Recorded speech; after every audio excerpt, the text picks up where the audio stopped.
Oke, baik, terima kasih teman-teman sudah membersamai sampai hari ini, hari terakhir kita di Swiss. Jadi kemarin seperti kita ketahui bersama, Bapak Presiden hadir di Davos untuk menghadiri dua event yang kami kira cukup strategis.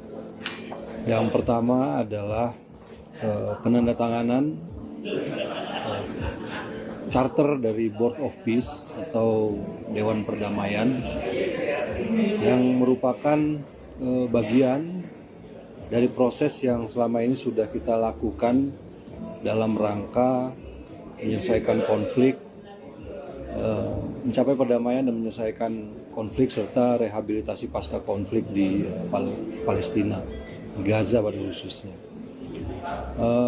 Seperti yang sudah saya sampaikan bahwa ini merupakan bagian dari pertemuan-pertemuan antara beberapa negara Islam dan beberapa negara yang penduduknya mayoritas Islam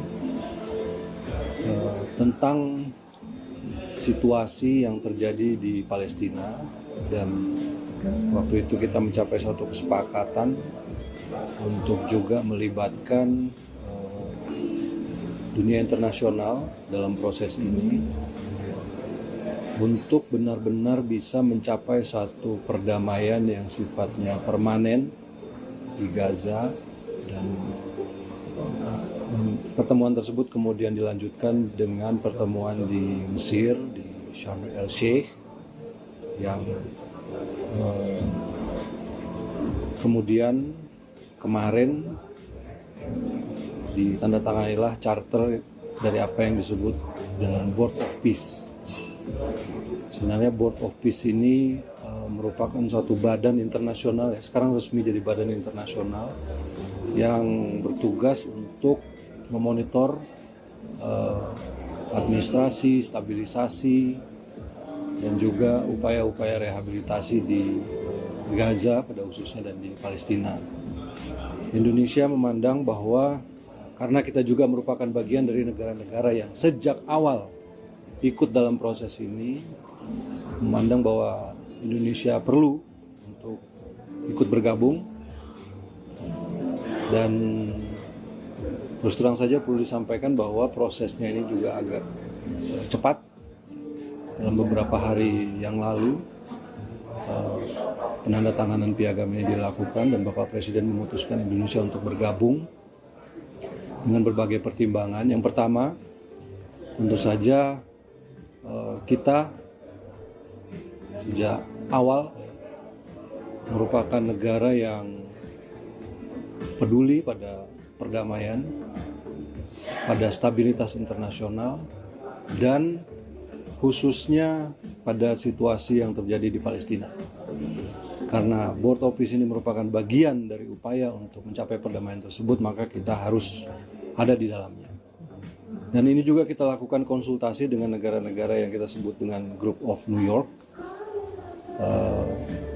Ada beberapa kali pertemuan, sebenarnya banyak percakapan, kemudian dialog yang terjadi, kemudian pertimbangan-pertimbangan, dan 2 hari sebelum penandatanganan kemarin semuanya bersepakat untuk ikut bergabung bersama Joint of Peace, bersama Board of Peace.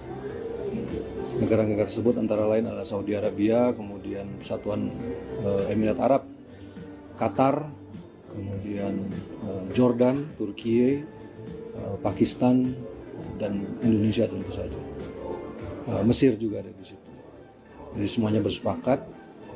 Kemudian kita meyakini bahwa Board of Peace ini adalah sebuah langkah yang konkret setelah sekian lama untuk bisa mencapai apa yang kita harapkan di Palestina. Tentu saja kehadiran semua negara-negara ini di dalam Board of Peace tersebut untuk bisa terus mengawal, kemudian memastikan bahwa upaya yang dilakukan oleh Board of Peace ini tetap berorientasi pada kemerdekaan Palestina dan tetap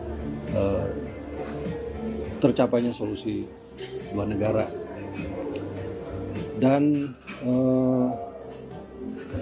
Karena ada pertanyaan saya juga harus jawab, apakah ini akan menggantikan PBB? Tentu saja tidak. Kemarin juga disampaikan bahwa badan ini tidak ditujukan untuk menggantikan PBB.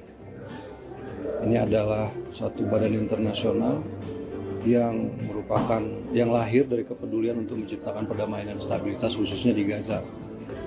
Karena itu upaya-upaya ini kita harus ikut. Indonesia memutuskan untuk bergabung. Dan acara yang berikutnya adalah special address oleh Presiden Prabowo Subianto.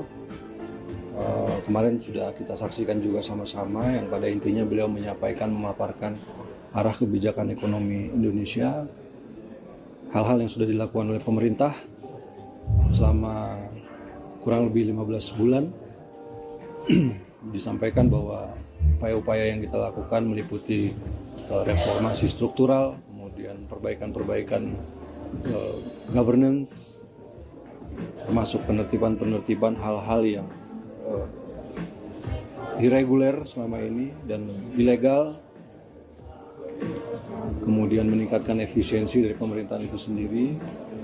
Dan beliau juga menyampaikan program-program yang dilakukan pemerintah di bidang investasi sumber daya manusia.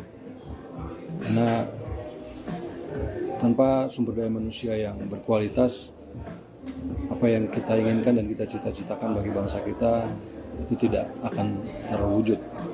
Dan dari beberapa respon yang kami dapatkan, dunia internasional menyambut baik pidato tersebut. Kemudian juga saya kira ini membuat posisi Indonesia saat ini di dunia internasional berada di dalam satu tingkat yang saya kira jauh lebih tinggi. Kita ada bersama-sama dengan negara-negara lain yang dan menjadi negara yang diperhitungkan di dalam percaturan politik internasional. Saya kira itu saja. Pertanyaan? Dengan bergabungnya Indonesia ke BOP ini, apakah artinya Indonesia juga memiliki posisi yang lebih kuat untuk mendorong solusi diplomatik, misalnya daripada hanya misalnya mengecam dari luar forum gitu? Saya kira iya, itu salah satu alasan juga ya kita masuk ke dalam untuk bisa mempengaruhi, untuk bisa memberikan masukan, saran, pertimbangan, dan seperti saya sampaikan tadi, memastikan semua arahnya itu tercapai, kemerdekaan Palestina tercapai, kemudian solusi dua negara ini benar-benar bisa terwujud. Dan kemarin juga kita saksikan bahwa sesuai dengan apa yang menjadi peace proposal dari Presiden Trump, bahwa akan ada satu badan teknokratik ya, sifatnya teknokratik dari pihak Palestina. Kemarin juga sudah disampaikan juga, sudah ada. Jadi kita akan terus melakukan upaya-upaya seperti yang disampaikan oleh Bapak Presiden. Kita harus memberikan perdamaian satu kesempatan, dan ini adalah sebuah kesempatan yang realistis karena tidak ada alternatif lain.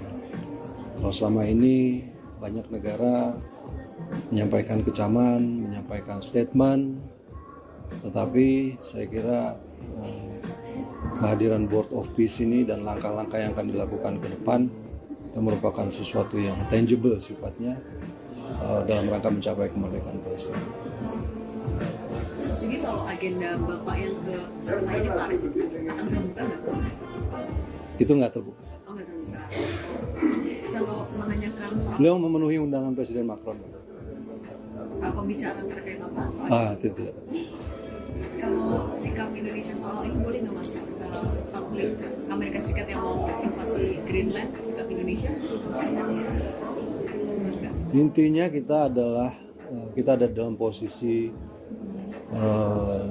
non-aligned. Kita sadar bahwa dunia sekarang sangat dinamis situasinya, namun kita juga harus ingat bahwa ada kepentingan nasional yang harus kita jaga.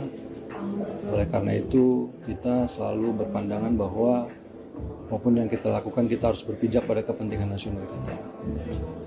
Kita mengharapkan perdamaian, Kita mengharapkan stabilitas seperti yang disampaikan juga kemarin oleh Bapak Presiden bahwa tanpa stabilitas, tanpa perdamaian tidak mungkin mencapai suatu keadaan yang di mana dunia ini makmur, di mana masyarakatnya makmur. Jadi saya kira itu yang menjadi posisi kita. Sudah? Oke, makasih. Thank you teman-teman. Ya, makasih banyak. Mau lagi Mas Udi? Kalau ini lebih ke penasaran sih, kayak Indonesia kan kalau nggak salah the only Southeast Asian country yang masuk Board of Peace kan. Ada Vietnam. Oh, Vietnam. Vietnam ikut tapi nggak ikut. Oh, nggak ikut. Jadi kita itu sebagai founding members. Yang kemarin 20 tanda tangan itu founding members. Kita kan tapi maksudnya di Southeast Asia ada Malaysia juga yang dia lokal dalam peace gitu. Kalau itu memang tidak ada invitation ke Malaysia atau? Dari informasi yang saya dapat, ada 60 undangan yang disampaikan oleh Presiden Trump, tapi tidak diberi detail siapa-siapa saja. Dan dari 60 tersebut, yang 20 kemarin yang sebagai early responder dianggap sebagai founding members yang minta untuk tanda tangan. Memang ada 2 undangan, satu undangan untuk join Board of Peace dan ada juga undangan untuk ikut penandatanganan. Dan yang dipersyaratkan kemarin itu sebenarnya yang ikut penandatanganan adalah orang yang adalah negara yang setuju untuk bergabung. Tapi sebenarnya listnya cukup banyak kemarin, cuma karena tidak semuanya bisa hadir pada saat penandatanganan, jadi yang 20 inilah yang jadi founding members.